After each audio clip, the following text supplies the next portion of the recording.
அனைவருக்கும் வணக்கம். கவிஞர் கண்ணதாசனை பற்றி அவருடைய வாழ்க்கையிலிருந்து பல தகவல்களை சுவாரஸ்யமாக எல்லோரும் சொல்லுவார்கள்.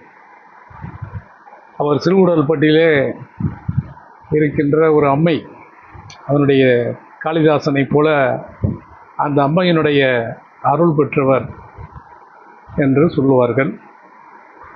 காரைக்குடியிலே அவர் 8வது வரைக்கும் பள்ளியில் படித்தார். அதற்கப்புறம் அவரால் இந்த பள்ளி கல்வி திட்டத்துக்குள்ளே தன்னை வைத்து கொள்ள முடியவில்லை. அவர் அதற்கப்புறம் என்ன பண்ணியிருக்கிறாருன்னா, அவர் தமிழ் படிக்கலைன்னு எல்லாம் சொல்கிறாங்க. ஆனால் உண்மையாக அவர் அப்பாத்துரை அப்படிங்கிறவர்கிட்ட தனியாக தமிழ் பாடங்களை கற்றுக்கொண்டார். அதனால தான் அவர் தமிழில் அவர் படிக்காததே இல்லை. சைவ சித்தாந்தம், தேவாரம், திருவாசகம், அதற்கப்புறம்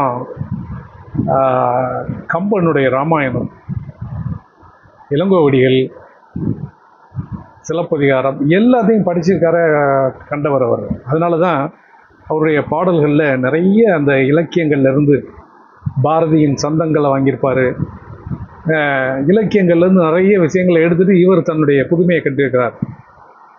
உதாரணமாக பாரியினுடைய அட்டை திங்கள், அவ்வை நிலவில் என்ற பாரி மகளிருடைய பாடலை எடுத்து, அன்று வந்ததும் இதே நிலா, இன்று வந்ததும் இதே நிலா, என்றும் உள்ளது ஒரே நிலா, இருவர் கண்ணுக்குள் ஒரே நிலா அப்படின்னு பாடியிருப்பார்.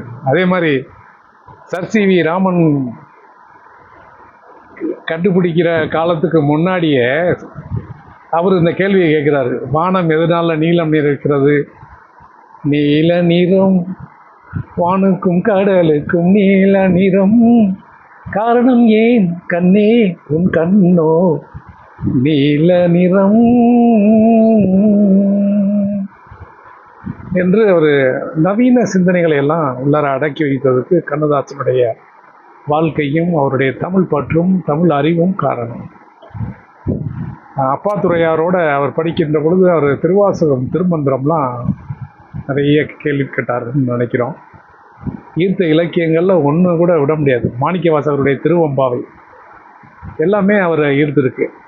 திருவம்பாவையில் ஒரு பாட்டு வரும், காதார் குலையாட பைம்பூன் கலனாட கோதை குழலாட வண்டின் குலாமாட சீத புனலாடி சிற்றம்பலம் பாடி வேத பொருள்பாடி அப்பொருளா மாபாடி சோதி திறம்பாடி சுல்கொன்றை தார்பாடி ஆதி திறம்பாடி அந்தமாவாடி பேதித்து நம்மை வளர்த்தெடுத்த பெய்வளைதன் பாத திறம்பாடி ஆடையிலோர் எம்பாவாய். இந்த பாட்டை பார்த்த உடனே அந்த பெண்கள் குளித்து கொண்டிருக்கக்கூடிய ஒரு நிலையில் மார்கழி மாதத்தில் தன்னையே பெண்ணாக பாவித்து எழுதியது.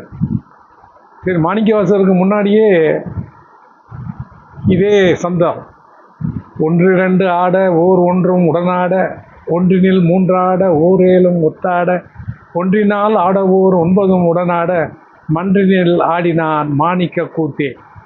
இது மாதிரி சேந்தனார் அவருடைய 11வது திருவிசை பாடல்லையும் இருக்குது. அதே மாதிரி திருப்புகழில் கூட அதெல்லாம் சேடரான அகில மேர் மீதாட அபினகாளி தான் நாட அவளோட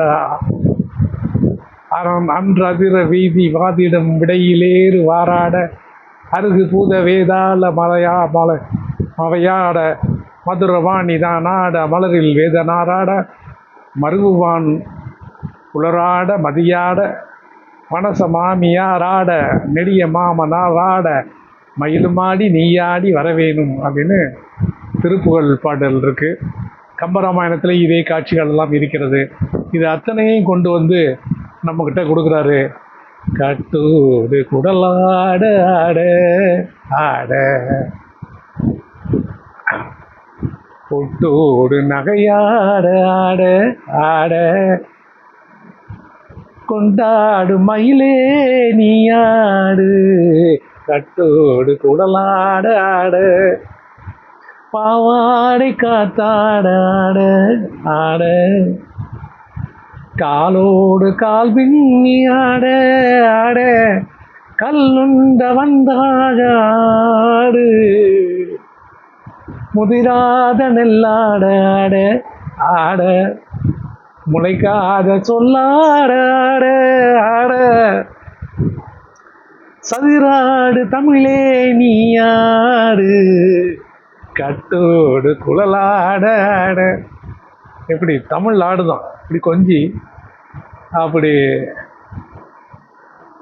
ஆடுகிறது. தென்னை மரத்தோ பாக புன்னை மரம் பூச்செறிய சின்ன வேலை நீ ஆடு கண்டாங்கி முன்னாட கன்னிமணம் பின்னாட கண்டு நானாட செண்டாக நீ ஆடு செண்டாக நீ ஆடு கட்டோடு குழலாட ஆட ஆட கண்ணென்ற மீனாட ஆட ஆட. இப்படி வாழ்க்கையில் அவர் ரசித்து கண்ணப்ப நாயனார் போல நல்ல சந்தங்களை எல்லாம் எடுத்து திரை இசையில் வந்து நம்மளையெல்லாம் மகிழ்வித்த அந்த மாபெரும் கவிஞன் கவியரசன் வாலியரே.